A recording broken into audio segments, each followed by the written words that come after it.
Blue sky contains no rest.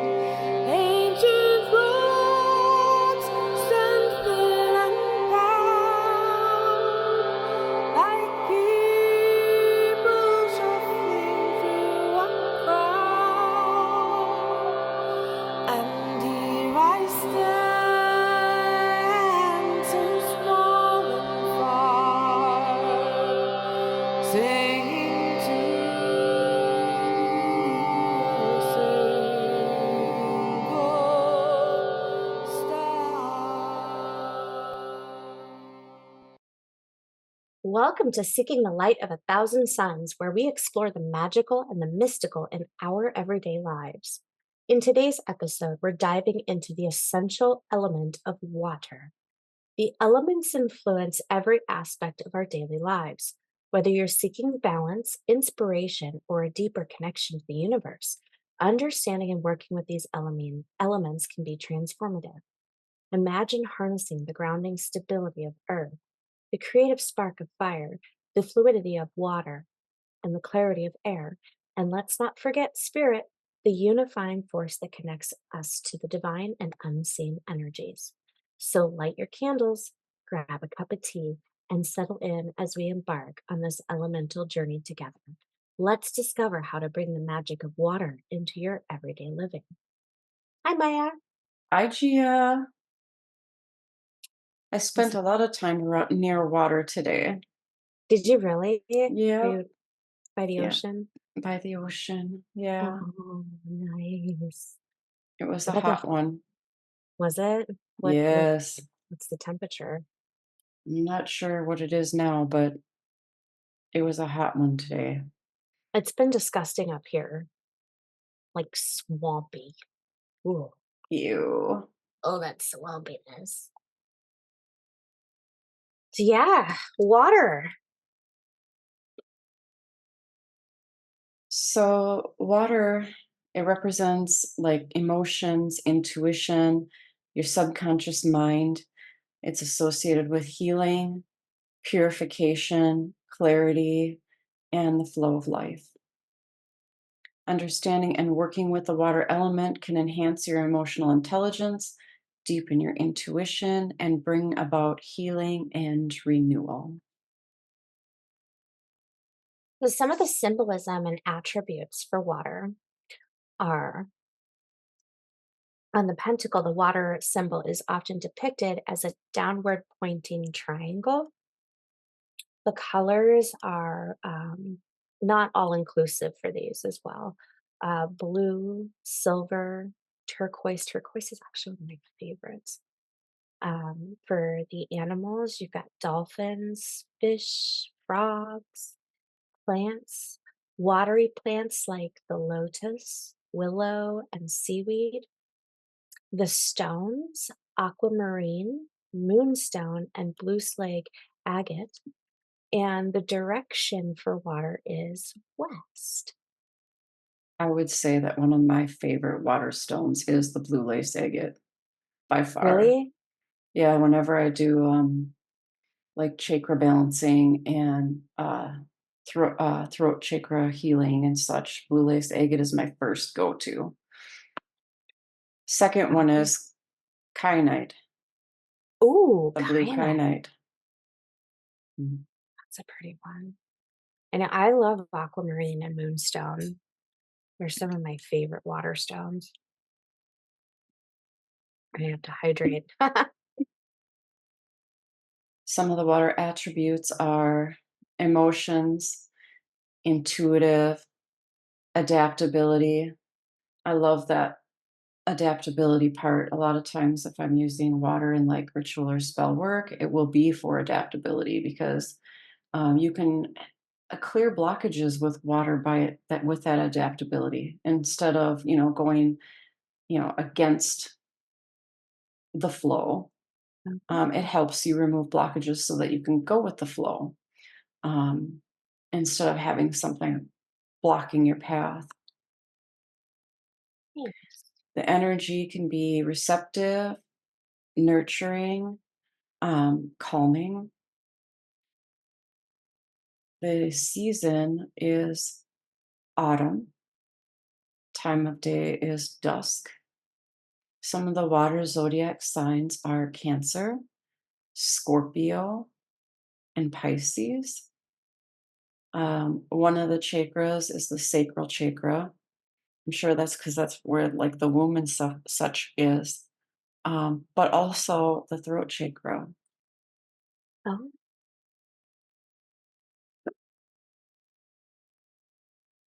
so some of the correspondences and magical tools we have the chalice, which represents the water element and is used in rituals for holding water or other liquids.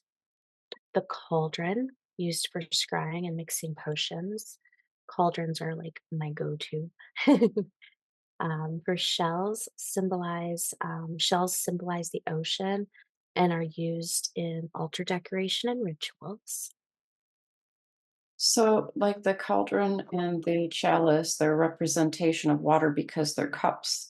So that means that you can also use like cups tarot cards and such for magical tools as Yes, well. great idea. And then for herbs and plants, we've got the lotus, which symbolizes purity, enlightenment, and rebirth. The willow, associated with healing, intuition, and emotional balance. Seaweed, used for protection and enhancing psychic abilities. Um, for seaweed, some people like this and some people don't. I actually do like to consume um, set amounts of seaweed that as much as I can each month because it's incredibly nutritious. And, they've got like different types of dried seaweed snacks, as well as with sushi rolls, they use the seaweed paper for the wraps. And that's kind of a good way too to, bring in extra protection and enhance those psychic abilities. I'm going to back up for just a second before we go into deities and spirits, too, when we're talking about magical tools. Hmm. I was in a discussion. No, I was not in a discussion. I was watching a TikTok live, and it made me think of a couple other things that um, maybe some people think about and maybe others don't. Um, with water being a magical tool, that could also mean your spit, Oh, yeah. your urine, Liquids. moon water, or even the moon itself is associated with the tides and water as well. That's really cool. I love moon water. Ever since you showed me how to harness and make moon water, Do you I love drink that. it? I haven't yet. I need to. Yeah, I yeah, I need to usually use it for other things. I haven't drank it either. Um, clean up my moonstone and yep, yep. Some of the water deities are Aphrodite, Yemaya, Poseidon, and the elemental spirits are undines and mermaids. some of the magical uses, healing, promoting physical and emotional healing, purification, cleansing spaces, objects, and self, love, enhancing relationships and attracting love, psychic abilities, enhancing intuition, dreams, and divination. And I kind of want to bring the clarity in again. Um, there is a water divination where you can use, a bowl of water. Um, and there's also ways to use water for, again, clarity. Um,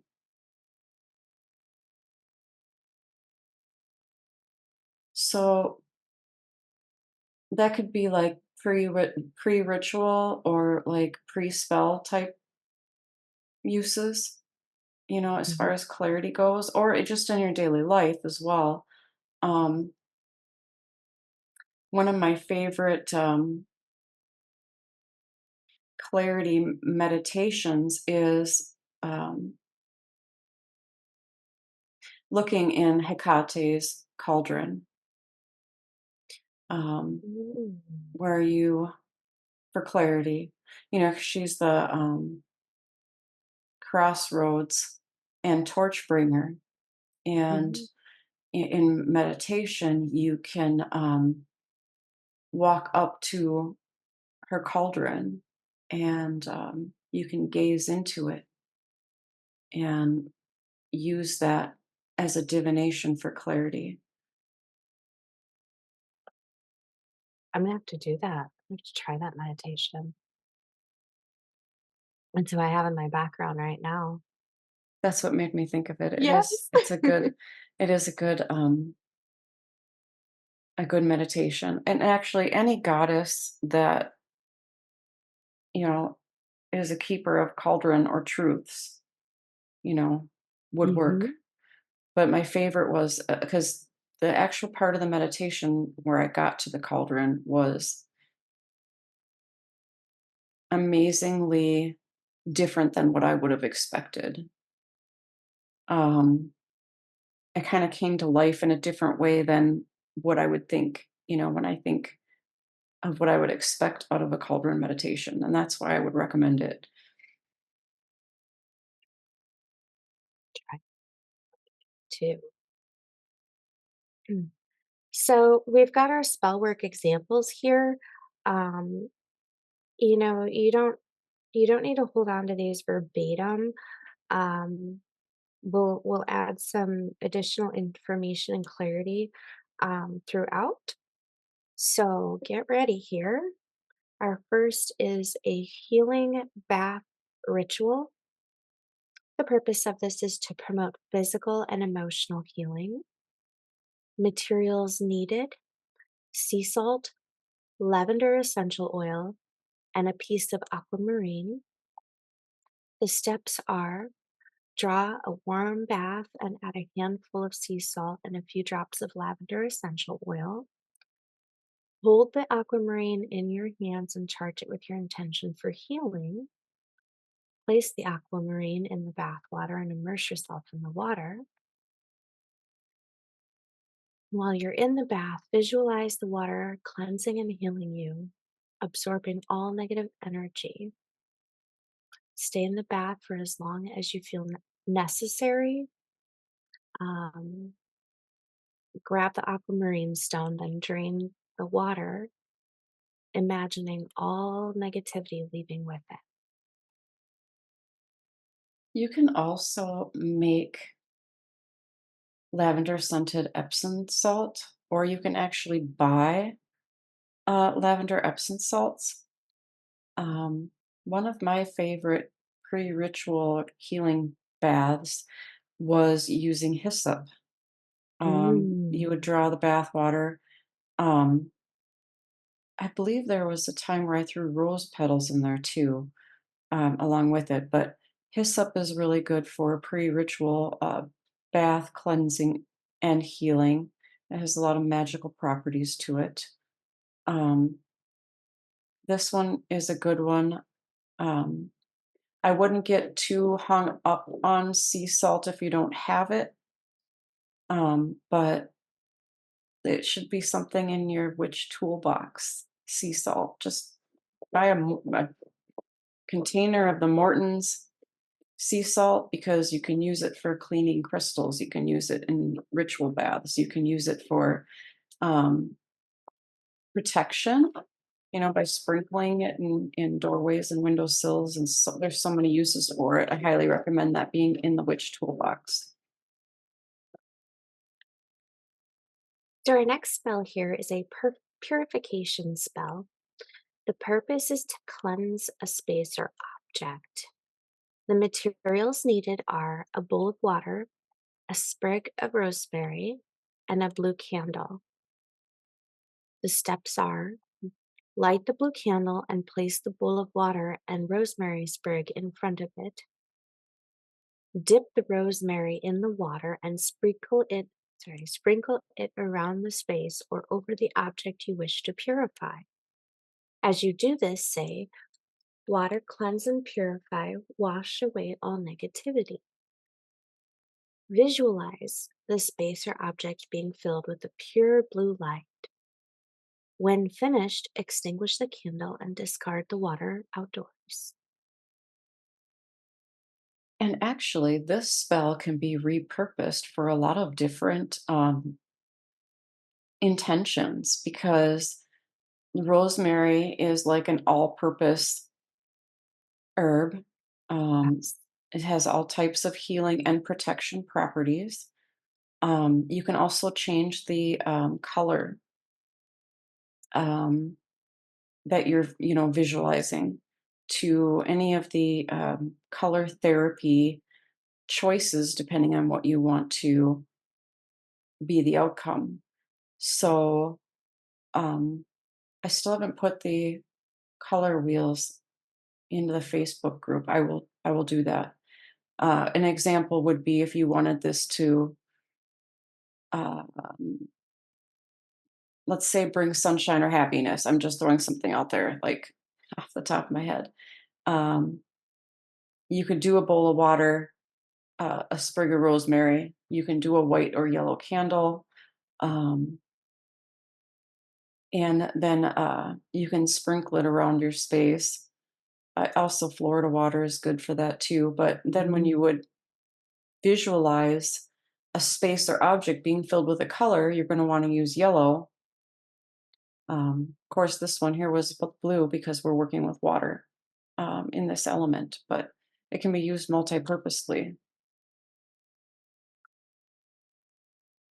Our next spell is the love and compassion spell. The purpose is to attract love and enhance compassion. The materials are a pink candle, rose petals, and a piece of rose quartz.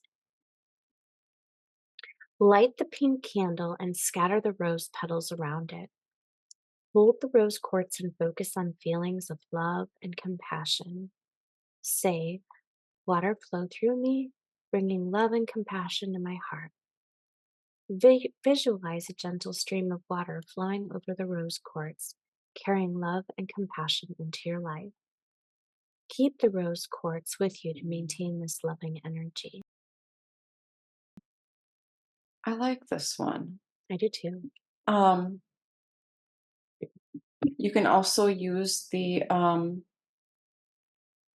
colors in this one as well.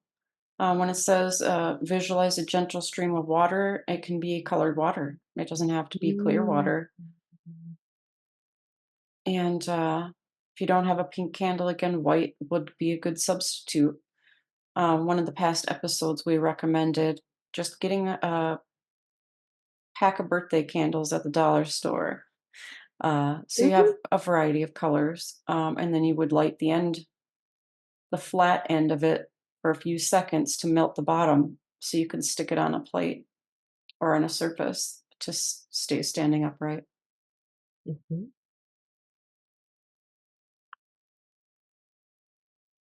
Yeah, that was a really good one. They were all good. I did like that. I was like, oh, when you're feeling kind of low about yourself, that's a really good one to have. Hmm. You can also change that if you want to send love and compassion to someone else. You Ooh, can yeah. change the wording around. Let's say somebody's suffering, somebody's hurting, somebody needs a little extra love and compassion. You can change it slightly to be sending it with the water instead of through you to them. Um, As much as I tried to prevent it this time, reading those examples, I still ended up calling in water. You see me kind of rocking, I'm feeling it. Um, the gentle waves.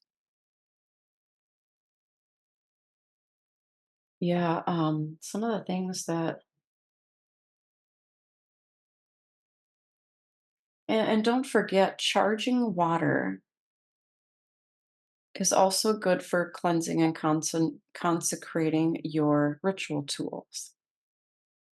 And my recommendation, and it doesn't have to be this way, but my recommendation would be to put, like we talked about, water out in the moonlight.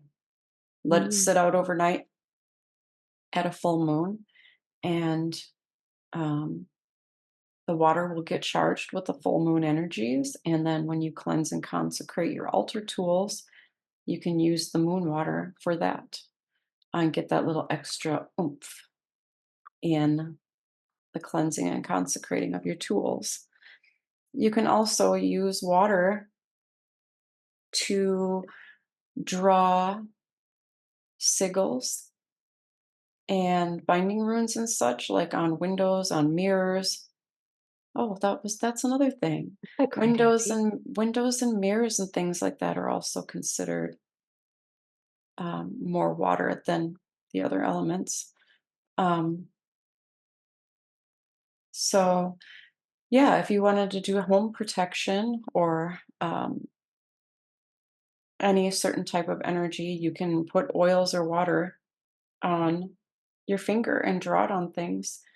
Um, the live that I was listening to the other night, they had some other ideas. One of them said that, so I'm not taking credit for this. This I heard from someone else on a TikTok live, which I thought was an awesome idea. Is they said that when they go to hotel rooms, they use the little tiny sample bar of soap Hmm. and they draw either sigils or binding runes on the bathroom mirror with the bar of soap. Um, then they just tip the cleaning crew a little extra when they leave because, I mean, although it's not highly visible unless you're showering and the mirror's steamed up, it's a little more difficult to clean. Yeah. But just remember, it doesn't have to be, a soap. It can be even writing in the steam with your fingers because you have uh, oils and such Yes. in your fingers. Um, and like magical and ritual baths, you can do with any kind of stone for that matter, um, and place them in your bath for charging your bath water. Um, let's just say you're not super, super savvy yet on chakra balancing or chakra healing. Mhm. You could grab the 7 color stones and throw them in your bath and charge your bath water and climb in Oh, I and like be, that. yep, yep. So you can do a red stone, an orange stone, a yellow stone, green stone, blue stone, indigo stone, and violet stone. Or you can also aim directly at specific ailments. Um, if I was having some really horrible menstrual cycles, I'd throw an orange and red stone in the bath, or a moonstone. Moonstone is great for female hormonal and menses cycles. Yes. Um, I made my sister a little uh, satchel of a bunch of different stones for toward the end of her pregnancy. She was having Braxton Hicks a lot and was very uncomfortable. This Yes. was this is when she was pregnant with her second. And I made this little satchel, and it was funny because she was like, I think it's working. I think it's working. But we were on our way to shop at Target. Hmm. And I think I told you this story. She started to go into true labor. No. And so she thought it was Braxton Hicks again. We're driving in the car and she's like, oh, oh, oh. And I'm like, hey, we don't have to go to Target. no, that's fine. That's fine. I'm so sick of these Braxton Hicks, right? And then she's like, oh, she started to moan more than normal, like she had been Mhm. before and stuff. And I'm like, maybe we shouldn't go. Maybe we shouldn't go. And I go, where's your satchel that I made? Um, she's like, oh yeah, yeah. She it must have been in her purse or something like that. She started holding it in her hand. Mhm. And after a couple minutes, then she's like, yeah, that is working. But yeah, we gotta go. So we ended up driving to the hospital and we were there 30 minutes and she was done. It Dang. was they didn't have time to epidural, nothing. It was bing bang done. It was good thing we didn't go to Target. Yeah, yeah. Yeah. So I'm Maybe not it would for be a bullseye, it'd be a the target baby. yeah, yeah. Is there anything that you would like to add that you do with water or water type stones? Do you use blessed water for your gardening or anything like that? I actually do, often bless the water as I'm pouring. I pour so much magical intention into my gardening. I utilize all of the elements. So, yeah, and then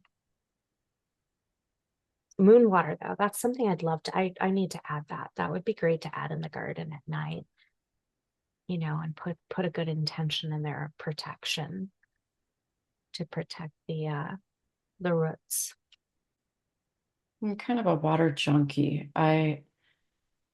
I'll even like when I'm traveling, Mhm. take water from like the ocean or from the mountains or from Oh, yes. waterfall or from like some place that feels special and untapped and I'll bring it home and I'll keep the water at home and use it um, by itself or charge that in the moonlight as well.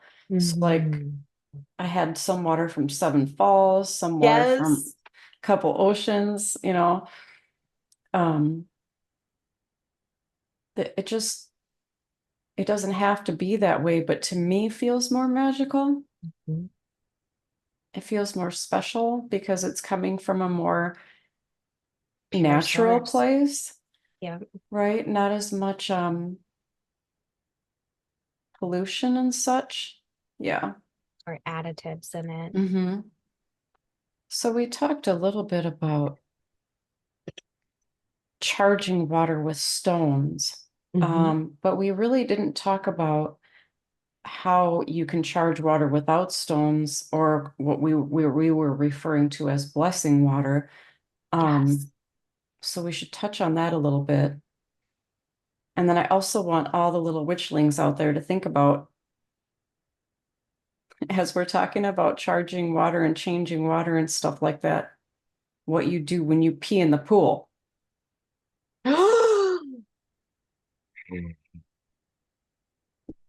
Don't pee in the pool. So like it doesn't take much to change the the energy of water, no matter how big the water source is. Mhm. Um, so you can use an athame, you can use your wand, you can use your finger. Your finger is your most powerful tool, really, if you ask me. Um, and you can actually direct an intention into water. I loved how you're talking about with your plants and watering, how you were talking about charging as you were using, because that means that you haven't made an intent on a whole source. You could make an intent on the entire rain barrel, Mhm. right? But if you don't, then you have numerous uses for that, right? Mhm. So I love that you brought that up. So you can direct energy into a water source. Um, using your body's energy or external energies being drawn through and your body and being pressed out with an intent. So I've done this with pet water also. For example, if I have a pet with an upset stomach that has been doing a lot of vomiting, I would charge the water for anti-nausea and throw some catnip into it, and the dogs love catnip, believe it or not. But you're kind of like helping with the nausea by charging their bowl of water and providing some catnip. And also remember too, bodies are you're going to know the number to this probably. What percentage of the human body is water?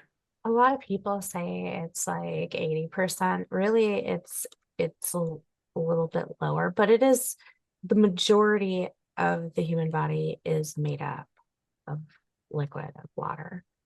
So think Yeah. So think about your body as like a stone in a sense. You can actually charge your body as well. So when you're putting your body into a bath and you add something to that bath, you're absorbing that charge and you're transmuting your body water, if that makes sense. Mm-hmm. Don't pee in the pool. Don't pee in the pool, friends. And I talked just briefly about the cups. When we talked about the chalice, the cauldron, the cups, tarot cards,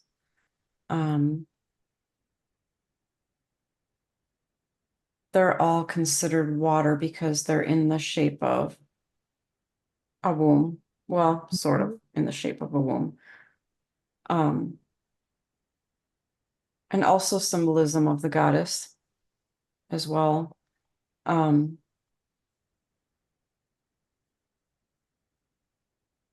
So if you think about that and you think about the symbolism of your altar, when you start creating, if you haven't already, when you start creating element altars, that can help you decide like what you're going to put on water, the water altar. Mm-hmm. Like a chalice, seashells, a bowl, a mirror, all of the things that we kind of brought up.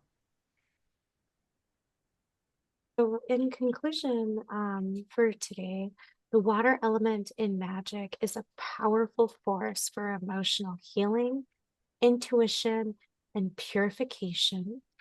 By incorporating water correspondences, symbolism, and spellwork into your practice, you can harness this element's energy to enhance your emotional well-being, deepen your intuitive abilities, and promote healing and renewal. Embrace the fluidity and nurturing qualities of water and let it guide your magical journey.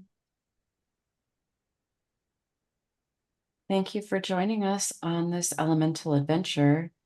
Don't forget to subscribe to Seeking the Light of 1,000 Suns on social media, such as YouTube, Facebook, TikTok, Instagram, or X. If you enjoyed this journey together, please leave a review and share this with your friends. There's witchy merchandise also available on our webpage at www.seekingthelightofone1000suns.com. That's the number 1000, www.seekingthelightofone1000suns.com. Thank you for joining us and blessed be. Blessed be. Thank you.